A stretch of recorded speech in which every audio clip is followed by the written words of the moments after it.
let me go back and tell you what I did right. And because I'm never sure when I talk about what I would have done differently if I help people, but I know if I tell them what I did right, I help them. Yeah. And so let me first of all, what I did right was very simple, Sam. I determined every day to add value to people. Period. End of story. We're done. Every day I'm going to be a plus. When I come along, you, Sam, when I'm done with our interaction, you're going to look at me and say, he just added value to me. Because Mhm. and that's simple. And I tell people anybody can do that. So I mean, this is not complicated stuff. In all relationships, we are either a plus or a minus. That's true in marriages. That's true in business. That's true in community. We're either adding value or subtracting value from people every day. It's just that simple.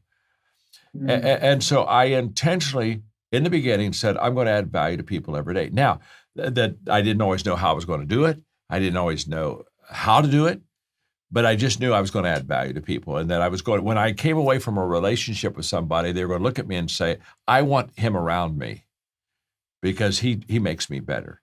So that's what I did right. It wasn't a career choice. It wasn't like I was brilliant.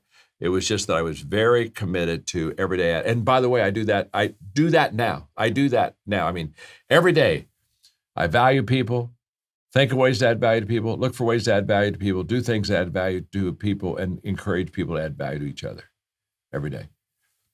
I still do that. I don't have to do that. I mean, if I want to, I can collect coupons. I don't have to work. I can do a lot of things. I mean, I got all the options in the world for me. But why do I do that? I do that because that's what works. And so when people come to me all the time, I mean, this is so true because I love working with young leaders. Love round tables with kids. And one of their first questions, I mean, I know them like they'll say, well, help me brand myself. I got to get it. And I'll look at it. I'll say, listen to me very carefully. Just get good. Could you get good? If you get good, any Mhm. brand works. Trust me, you can have the hokey dokey brand. I could care less. When you're good, hokey dokey brand works. And when you're bad, you can't have a slick enough, smart enough brand to help you. Because what eventually happens is you show up.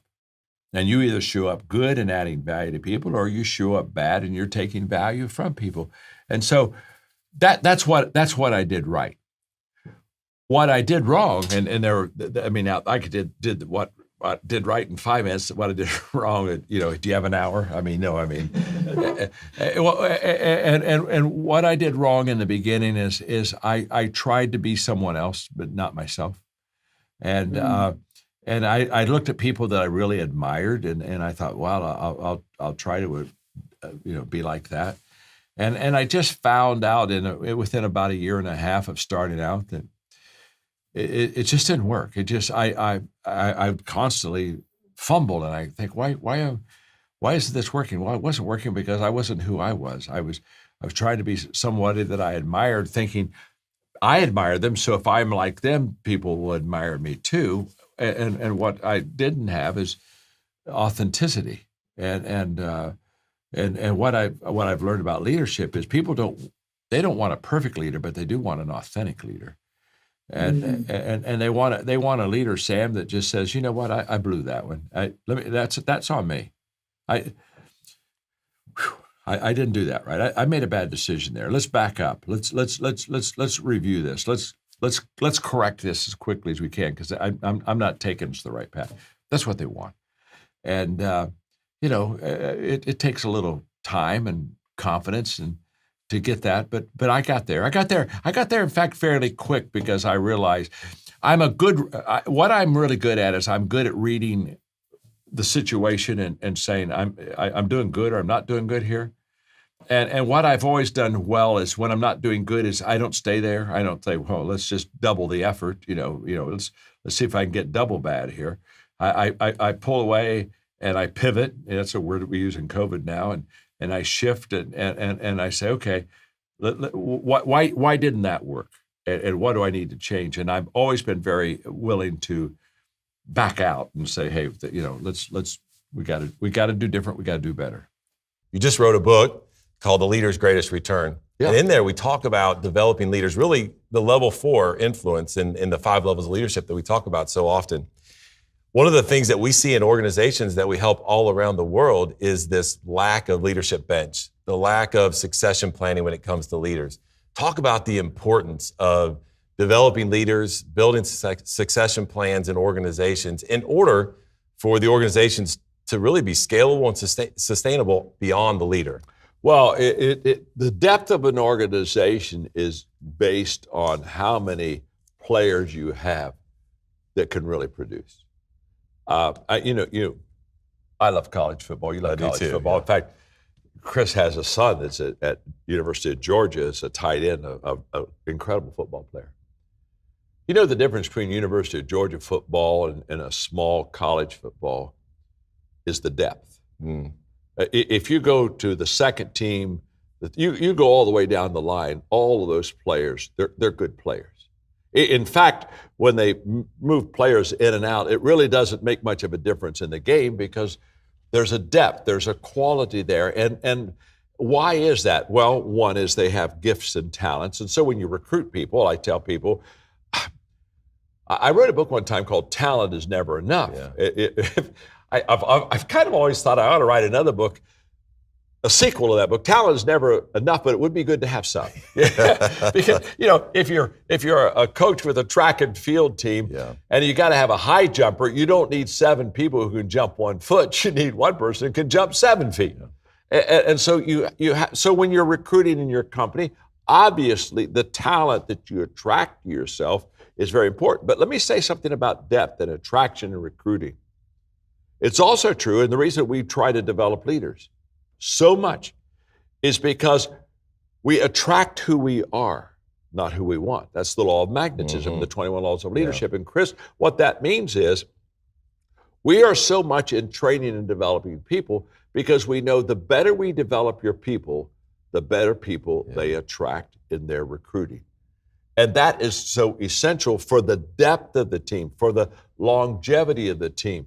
And it's wonderful. I mean, a quarterback doesn't get paid to run the ball. A quarterback gets paid to put the ball in the hands of the right person, whether it's a pass or it's a handoff. They get paid by knowing who to hand the ball off to. So the key of a successful team is to have people that can catch the ball and can run the ball. And the more that you train them and develop. Let me just say one more thing about this, because this is huge. Okay. We talk about people being our most appreciable asset. Yes. And in fact, as I'm talking to you, I'll bet every one of you right now, as you're kind of watching me, if I said the people in your company are your most appreciable asset, every one of you would say, check, that's exactly right.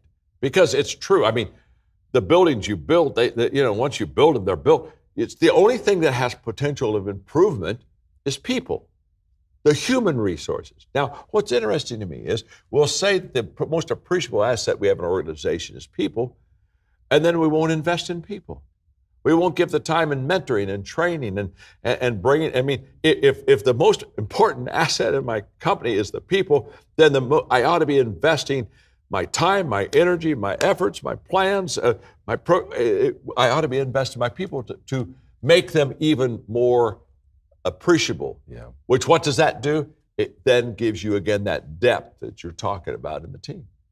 So building right off of that, a lot of organizations, a lot of leaders, when you begin to think about investing in your people, they say, hey, let's talk about the return on investment that I'm going to get for investing in my people. And while the easiest way to measure that, right, maybe is at that bottom line, the dollar and cents you can count to the penny. But where you can't measure it and where it shows up, really, is in the cubicles, in the creative thought process, in the things where they're innovating and all this kind of stuff. Talk a little bit about the leader perspective in organizations and the return on investment that they get for developing and adding value to their team members. That's a great question. I'm glad you asked that because I hear that too. Yeah. I hear that. Yeah. Sometimes it makes me mad and sometimes it amuses me because here's what I know. It's incredibly short-sighted. It's like I had a person one time say to me, well, let me tell you why I don't do a lot in training programs and development of people. He said, you find somebody like Chris and you pour into them and you train them and you invest money in them and they get good and then they leave. And they looked at me and said, what? what could be worse than pouring money into somebody on your team and they get better and then they leave you? And I said, well, I can tell you what's worse, not pouring money into them and having them stay. Yeah. I mean, I can tell you what's worse than losing somebody that's good, and that's keeping somebody that's bad. And so I think when we began to say, what's my bottom line? Okay, if you really want to real quickly increase your bottom line, cut expenses. Just cut expenses. Go find a program and cut it out. If you want to increase your bottom line, I mean, you can do that in a moment. By the way, the day you cut expenses, you begin to increase your bottom line. Now, let me ask you a question. Who did you ever know in a company that cut their expenses to the top? How did you become a great company? Well, we just kept cutting expenses. We just have less and less and less, and now there's just me. Well, you can't cut your expenses. You got to increase your investment in the right people in the right places to really build a company. And if people are the appreciable asset, I always say, put your money where your return is. Where is your return? Is your return in your buildings? No. Is your return in your systems? Perhaps. But I know this, it's the people in the systems, it's the people in the culture that make the company. So you better put your money right there. You know, that made me think about a couple of things in regards to developing people. We say often in our organization as we're working with companies around the world, people will join your team for one reason, yes, but they're not going to stay for that same reason. So what are you continually doing to add value and develop the people? And I think the other thing you see there is that your people are your differentiator. You may have competitors. You may have people that do the same thing, but how you value your people, how you invest in your people, just like you said, creates that culture of engagement. Everything we're talking about here today, the engagement level, it breaks down silos, it increases communication, increases collaboration. Talk just a little bit about the importance of that culture and the process of building that culture, right? Law of the process, 21 laws. Yeah. It's just not about an event. Talk about that whole process of building that culture over time. And it really feeds into everything we're talking about today, from becoming a leader to developing leaders to that culture that we build. No doubt, Chris. Well, I think all of us understand the value of culture. I mean, we all have heard the expression, culture eats vision for lunch. And it does. I mean, vision's very important. But remember, vision is all about where you're going, but culture is all about what you're doing. And I learned a long time ago, what you're doing determines where you're going. I've never seen a picture that was so compelling that you got there without behavior. I've never seen a picture that was so incredible. This is the mountain we're going to take. By the way, we don't have to be mountain climbers. We'll get to it because we see that picture real clearly. No. You get to the top of that mountain because you have a culture of behavior that teaches people how to climb a mountain. So when people look at culture, they have to understand that that's going to determine the success of the organization. And because it deals with people, when you deal with people, the good news is that's where your appreciable asset is. The bad news is it's a process. People don't get better immediately. Leaders develop daily, not in a day. And so that's why I tell people, for example, in training, if you use your programs of training as a program, okay, it's good, but it's not the best way. You ought to have a culture of training. In other words, you ought to say, if you come into this organization, one of the things we are going to do is we're going to invest in you to make you a better person, make you a better family member, make you a better communicator, and to make a better community person. We're going to make you a better member of our team and our company. And we all look at people, and when we start to invest in them and train them, and we just say, well, I think it would be easier to do it myself. And it is easier to do it yourself. And it's quicker to do it yourself. It's just not smart because you're going to be doing it yourself. It's like I talk about delegation. I say, if you delegate tasks, all you'll ever do in your organization is develop followers. Here's the task. Chris goes, does it, brings it back. Okay, here's another task. And after a while, honestly, I don't mean this to be depreciated. It's almost like playing fetch with a dog. Yeah. You got the ball and you throw it out. What's the dog? Brings it back. Tail's wagging. You throw it again. Can I tell you, That dog will wear you out. You just keep throwing, that dog keeps fetching. And let me tell you, and by the way, every time it comes back with a ball with a little slobber on it. Yes. If you want to develop leaders, you have to delegate authority. And to delegate authority means that you have to give them more time. You not only have to tell them what the decision is, you have to tell them why you made the decision. And the moment that I give my commitment to the process of people time to get that return, you see what happens with people is in the beginning of your investment, it's a very slow return, but it compounds. Developing people, that consistency and that time compounds. So what happens is that in the beginning, your return is less than your money. To be honest with you, in the end, your return of money is much greater than what your investment was, because that's just the way it works. Yeah. Let me just kind of wrap this up, because there is kind of a final thought that I want to give you, because this +1 theme is so good. So I asked myself when I was doing this lesson, I just did it about 4 days ago. I asked myself when I was doing this lesson, okay, what would keep any of us, from not having a +1 year in 2021? What would keep me from choosing and doing the one thing that would improve my life? I mean, what would do? And the only thing I could think of is a fear of failure. The only thing that I can think of that would keep you or me from having a +1 year in 2021 is for us to look at it and say, well, what happens if I can't do that, or if I don't do that, or if I don't accomplish that? And so let me help you with the fear of failure. Again, this is an hour teaching. It's another lesson completely. But you're smart. Since you're so smart, I can do these things to you in 1 minute and 2 minutes because you're just brilliant. I mean, most crowds, this could be for some realty companies, this could be literally a whole day conference. You understand. You're just quicker than others. What am I going to say about that? Okay, here we go. Here's the problem. The problem is we're always separating failure and success. And so we go and say, I want to be successful, and success is over here. And oh my gosh, failure is clear over here. And boy, I want to succeed. Oh yeah, I want to, but boy, I don't want to fail. Don't want to fail. And so we separate. Can I tell you something? Terrible, terrible idea. You should never, ever, ever separate failure and success. They belong together. They do their best work together. I have never met anyone, including Linda and Christy, that told me their success story without it being filled with losses, misses, mess-ups, and failures. And I've never talked to anybody that had a great company that said, you know what, we finally got to a place where we don't have any more problems, issues, difficulties, failures, adversity. It's just, we just finally rose above all that. Now all is good. Let me tell you something. Anybody's talking to you like that, they don't have a company. They're on drugs. You got to understand, you can't separate failure and success. So as you pick your one thing, whatever it is, as you pick it, I want you to know right now, there'll be days that you do your one thing really well, and there are going to be some days when you don't do your one thing very well at all. In fact, some days you'll do one thing, and it wasn't a +1. It kind of seemed like a -1 to you.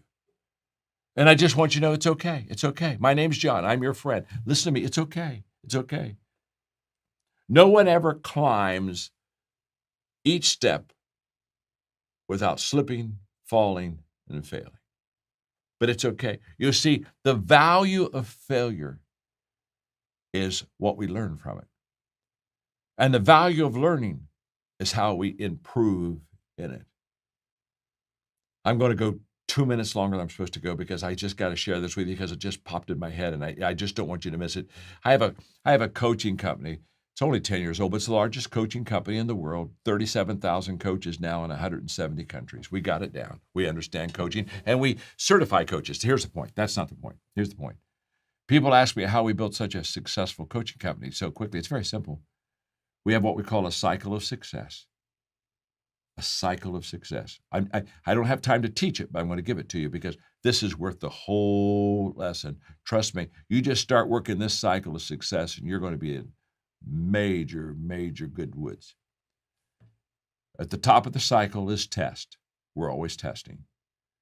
We're always trying things we've never tried before. COVID-19 was beautiful for this reason, wasn't it? It forced us out of our comfort zone. In fact, everything that you want and don't have, everything that you need and don't have, is because it's out of your comfort zone. If it was in your comfort zone, you'd already have it. And one of the beautiful things about COVID-19, it makes us go out of our comfort zone. Here, what am I doing? I'm doing a virtual conference with you right now. Perhaps I would be live if we didn't have COVID-19. What would the issue is very simple. We've had to adjust. So, okay, test, fail.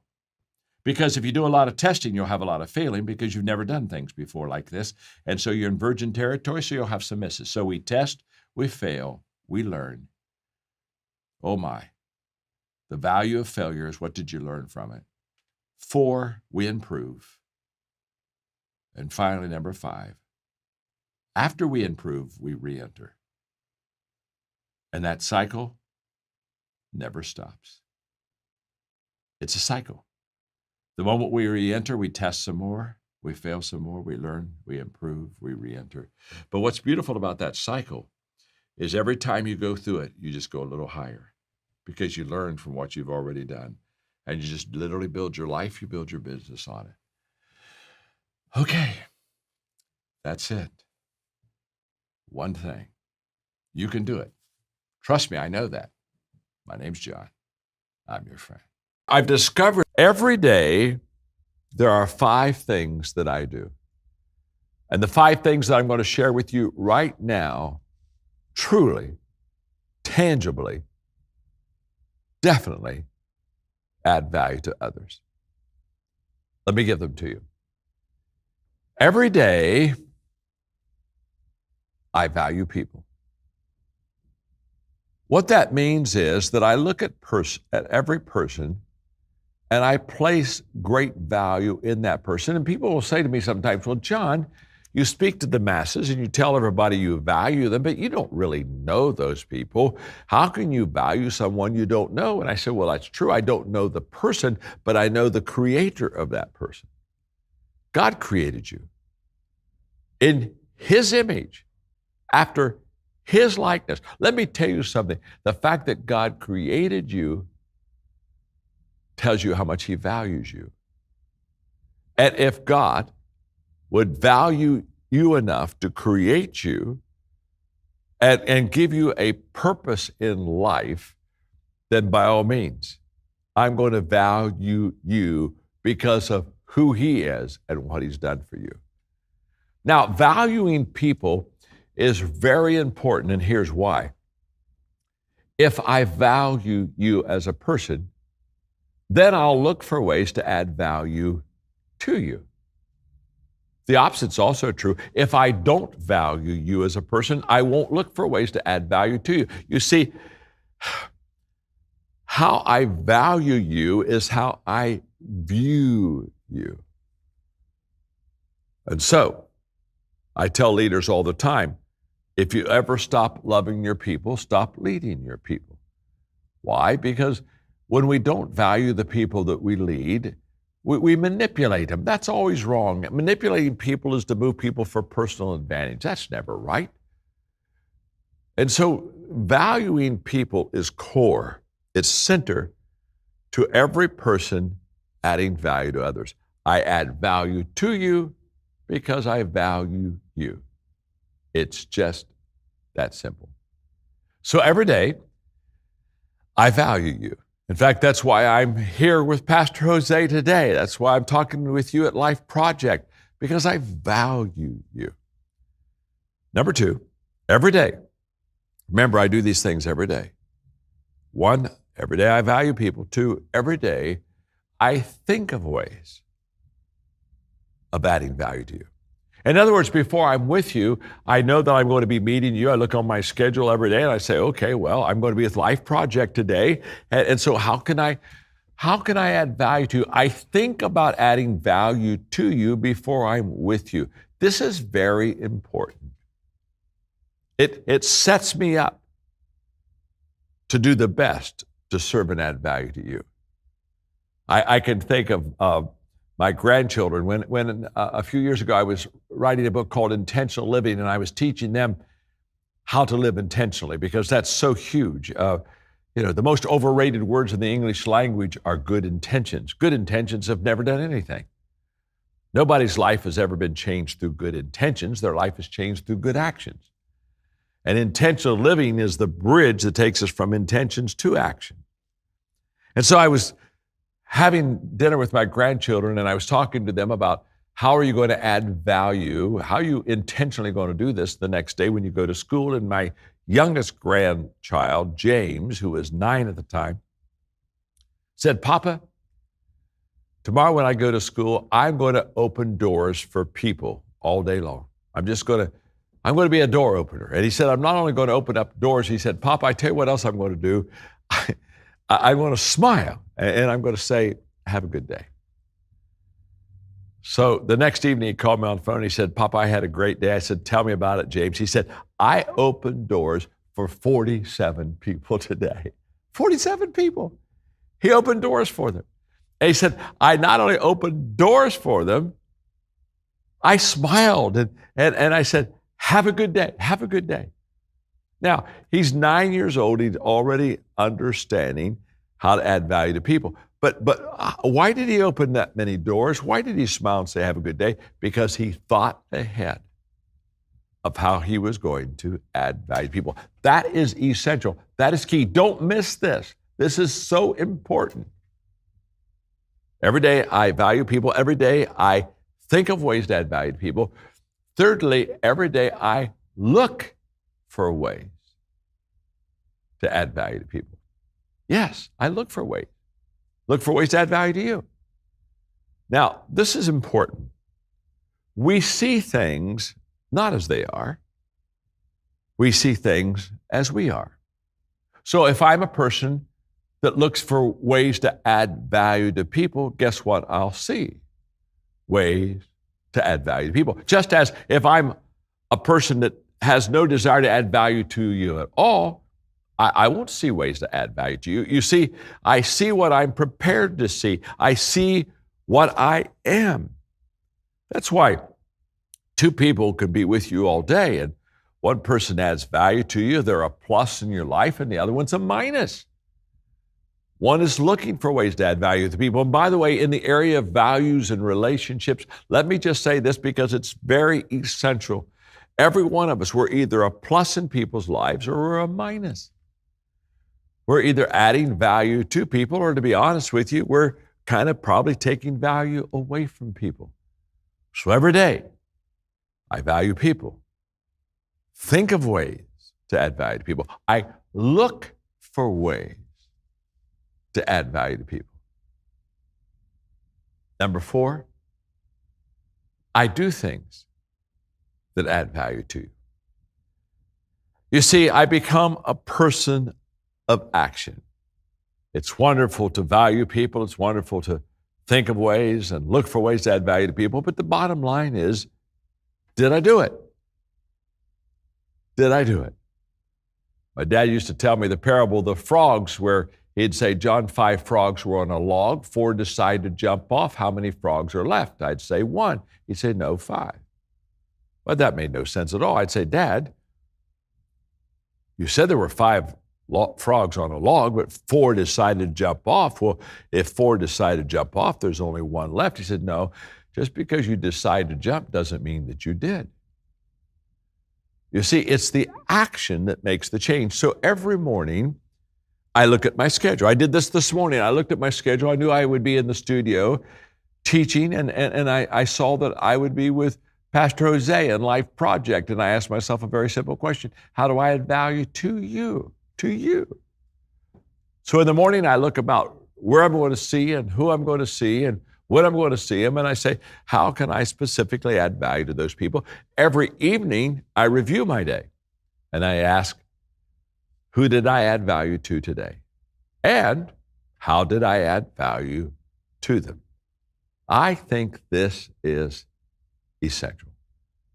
Every day, I value people, think of ways to add value to people, look for ways to add value to people, do things that add value to people. And number 5, every day, I encourage others to add value to people. That's why we're together right now. I have the opportunity to talk to you about values and legacy. But the success of this talk is not what I'm sharing with you. The success of the talk is what you do with what I'm sharing. You taking what I give you and saying, I'm going to do that in my life. I'm going to apply that to my life. You see, all transformation has at its roots application. Our lives aren't changed until we take the action to change those lives. So when we think of Life Project and the heart of Pastor Jose and what he's wanting to accomplish and the good things that you are accomplishing, I congratulate you for those. I just want you to know that values and legacy are essential. And as I look at my list of 29 things that my father taught me, I can tell you without any question, these are values that are now my legacy.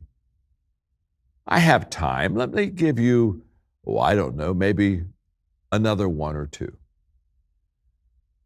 My father, another lesson that he taught and lived in front of me, was to travel the high road. Now, when we talk about traveling the high road, we're talking about more than the golden rule. You know, the golden rule says, treat others in the way that you want to be treated. That's a good rule. That's a great value. But when you travel the high road, I would say that's not the golden rule. I'd say that's the platinum rule. It's a little higher even than treating others as you want to be treated. The platinum rule basically says, treat others better than you want to be treated. In other words, go the extra mile, turn the extra cheek. This is a major teaching. You see, my father said, take the high road.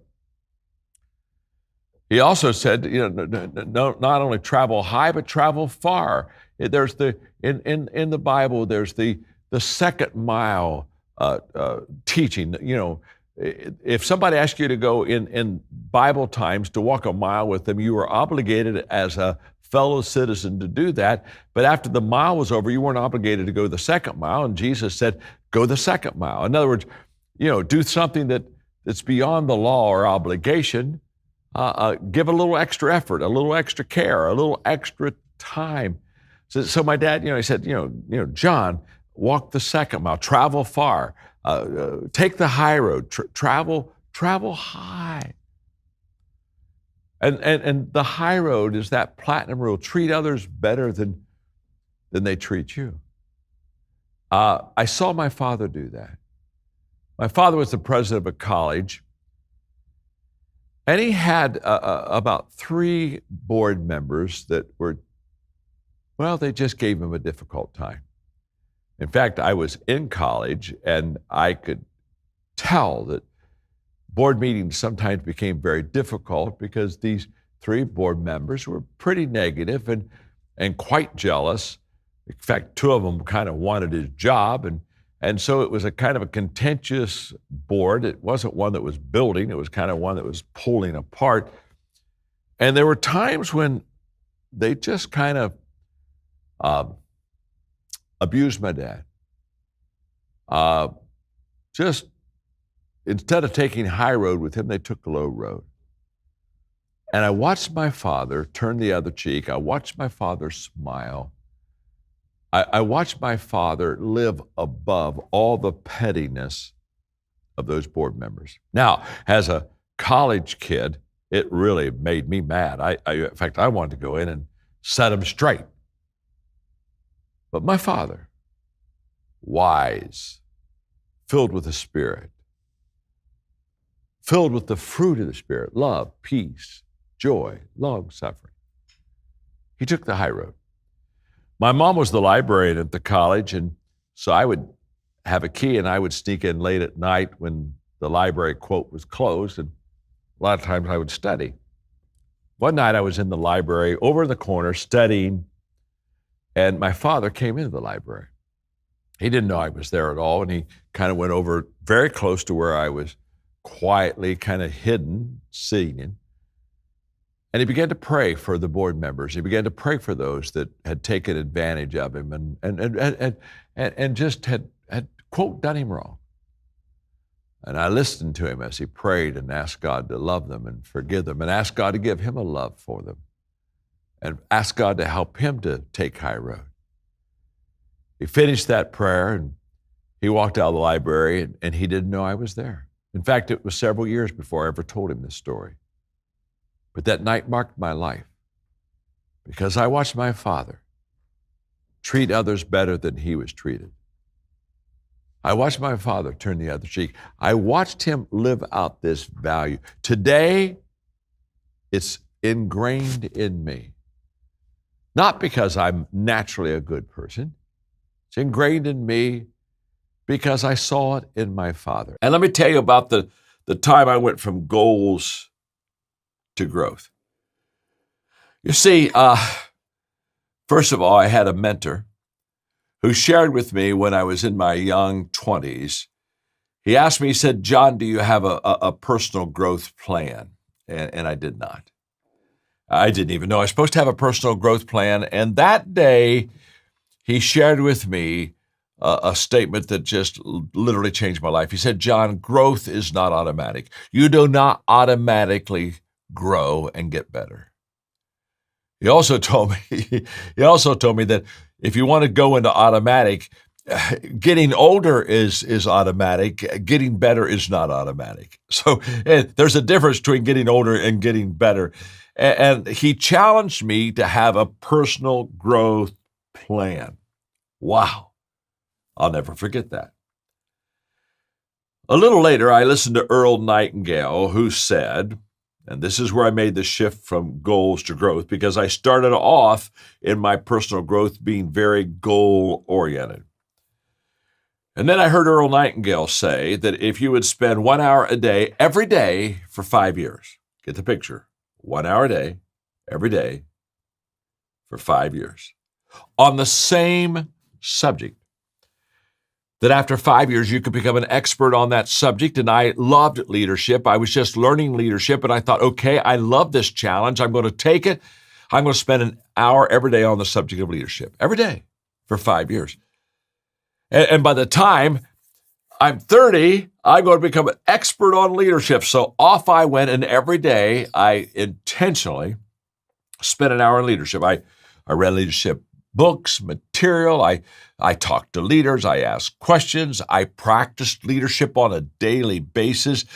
I just did everything I could in the area of leadership every day. And I was thinking about that 5-year kind of time piece that Earl Nightingale gave me. And so I started literally counting down to 5. It's like 5, 4, 3. I was kind of like Cape Canaveral, getting ready to blast off as a leadership expert. But something happened. About halfway in that process of every day intentionally learning leadership and counting down 5, 4, 3, about halfway in that process of 5 years, something happened within me. I began to be a better leader. I wasn't only learning leadership, I was doing leadership. And what I was learning was enlightening to me, and I was learning more than I could have ever thought about leadership, and I was doing more than I could have ever thought about leadership. And there was an inward change. I was growing. I could tell I was growing. I was different. I was getting better. I was improving. You see, for the first 2.5 years, I kept asking myself the question, how long will it take? How long will it take? How long will it take? Well, how long will it take? Well, Earl Nightingale said it'd take 5 years before I could be an expert in leadership. Well, okay, it's 5, 4, 3. How long will it take? How long will it take? But the moment that I had the personal growth change happen in my life, I quit asking the question, how long will it take? And I started asking the question, how far can I go? How far can I go? Now, if I'm asking the question, how long will it take? I'm on a timeline, a deadline, and I'm goal-oriented. And when I talk to people that are goal-oriented, by the way, I think setting goals is fine. I'm not anti-goals.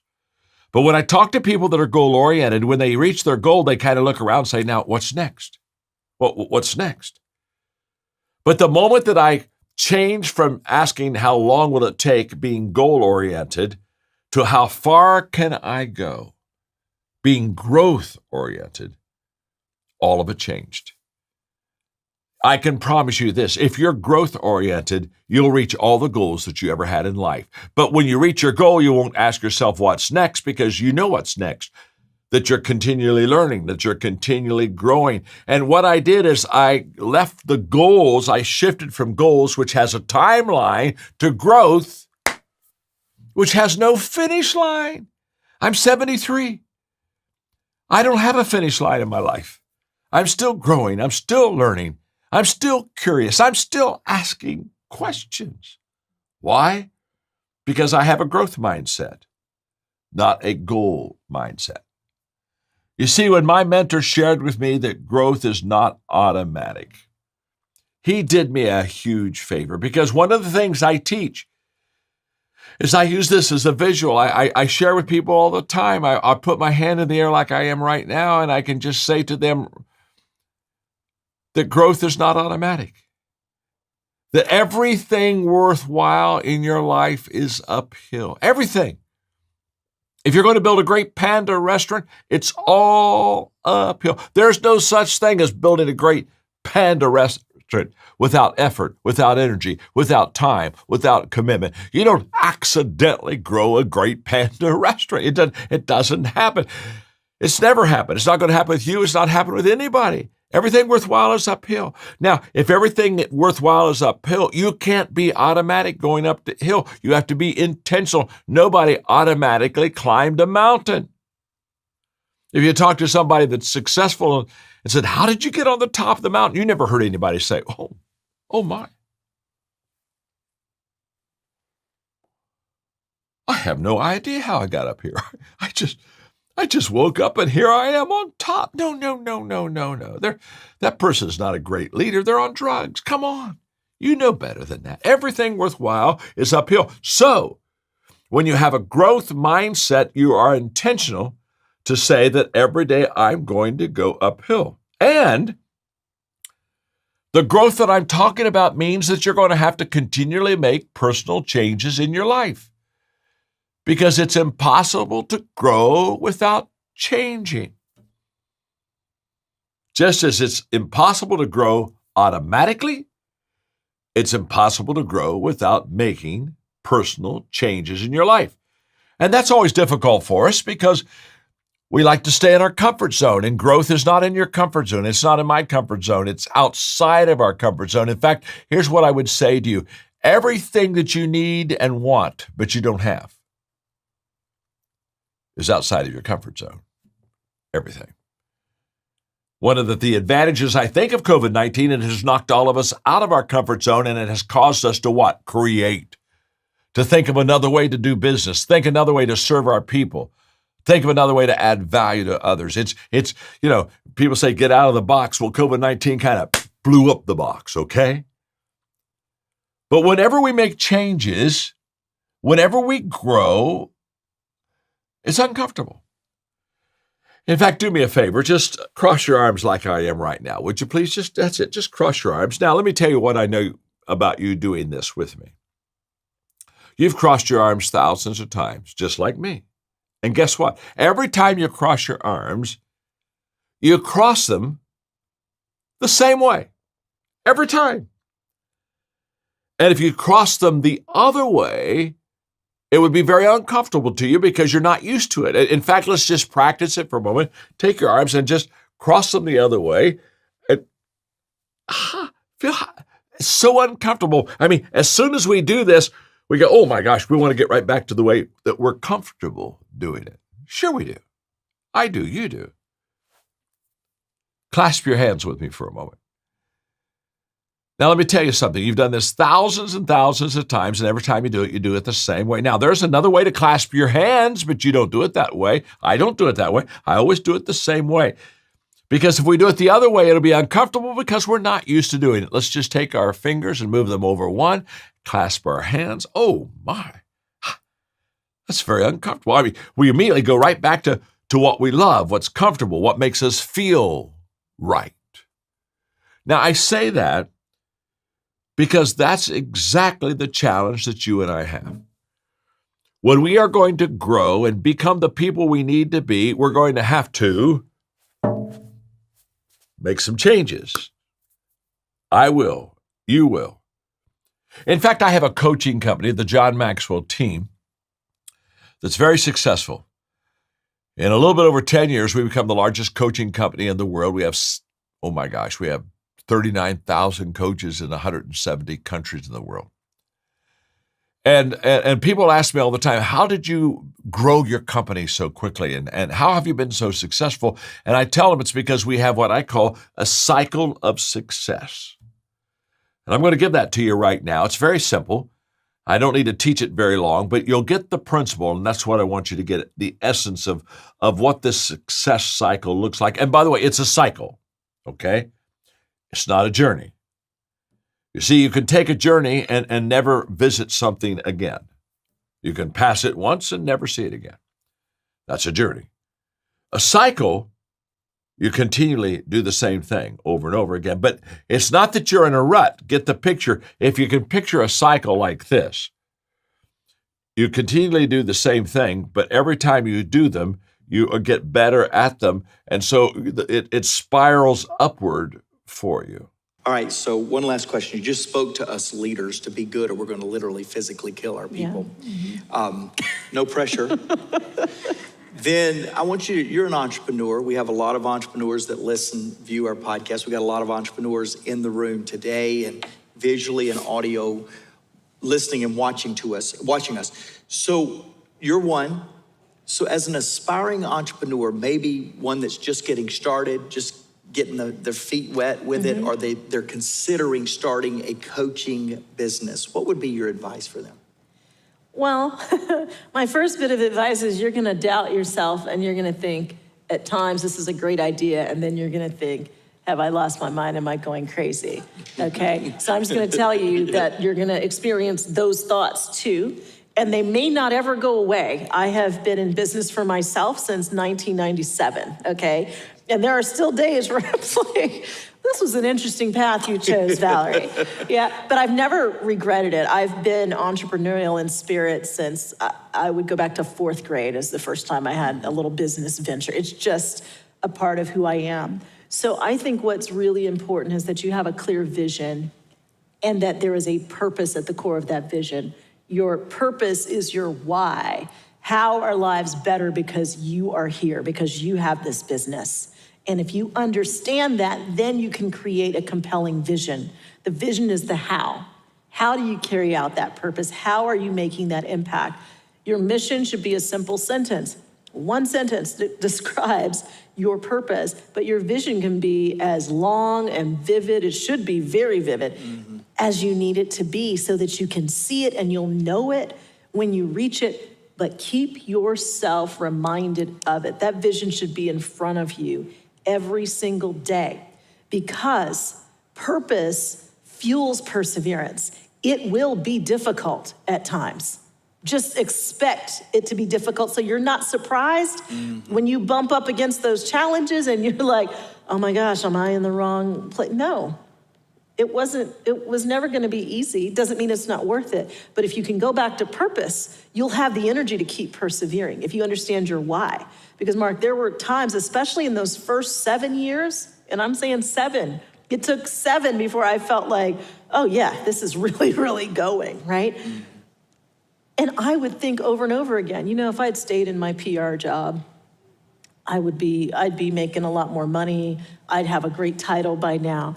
But I knew that wasn't what I was supposed to be doing. Yeah. And so since I knew my purpose, and for me it was calling, like I prayed to know my purpose. And so I knew if I got quiet with that purpose, I was in the right place. I wasn't supposed to turn around and go do something else. And purpose always kept me going because I wanted to know when I get to the end, right, whenever that's gonna be, that I could look back and know that I accomplished what I was put on the planet to do. And so if your business doesn't, for you, ignite a sense of purpose, then go back to the drawing board. What's your purpose? What's the impact you're trying to make? Because it will get hard, but if you know the purpose behind it, you're going to keep going. And I've taught often, as does John, that purpose piece that you just really captured well, and putting a plan, get clarity around the plan. And I think it's getting people around you just to stay with the P, but it's the accountability. And as entrepreneurs, often, you that's listening to this podcast, so often you feel like you're the only one. You are in it alone. That's why I love our community. That's why I love what we're doing today on this podcast. We're in community, and we're realizing, hey, I'm not alone. When you recognize as an entrepreneur, you may not have anybody on your team, you may not have anybody that understands your purpose and your why, but you still need to bring people around you that will keep you accountable to the plan that is attached to your purpose. And when you can put those three together, I feel like that's the magic. That is so huge. So connection, I mean, resilient people don't go it alone. Right. There is no extra badge you get, no extra award that, oh, I did it all by myself. And it's not even nearly as fun doing it all by yourself anyway. But having some people that have been there and done that, and sometimes you won't know them personally, right? You may start to meet people eventually, but I had some role models that I didn't know, but I studied, right? And then that sense of community that you mentioned is so very important. Yeah. Like the Maxwell leadership team wasn't around when I started doing what I'm doing. When I am at the IMC and I see that connection, that whole idea, even as an author, having other author friends, you know, I will never forget, as a matter of fact, I was doing Thrive back in the day when John Maxwell would have the big women's conference, I emceed it. And one of our speakers came, and we were in the car, like on the way to the event, and she's talking about this deadline she had not met. It was Liz Curtis Higgs. You remember Liz? I remember Liz, yep. And so she starts talking about procrastinating. Like, this is an author that, like, I was just in awe of because the number of books that she had written, and she was just so funny. And so, in my head, Liz is the kind of person that she was just sitting down every single day. And I know she's got a process, but at this particular time, she was talking about how badly she had procrastinated. And I was just sitting there going, Liz procrastinates? Blasphemy. And somehow I felt like, oh, well, I'm a real author too then. If Liz procrastinates, right? I'm not alone. And it was funny because I said something to her like, you procrastinate? And she's looking at me like, who are the writers you know that don't procrastinate, right? And when we're in community with other people, we realize we are not alone. The problems that we're experiencing are not unique. There's not something uniquely wrong with us. We can stop beating ourselves up. We can laugh at ourselves a bit. And then we can talk about, so what do you do when that happens? How do you get over it? Like, we get tools from each other. And that is powerful and keeps us going, because if we realize, oh, I'm not alone. Oh, this is normal. This is a normal problem to have. Then we just kind of figure, oh, it's a normal problem. I need to learn how to deal with it and keep going.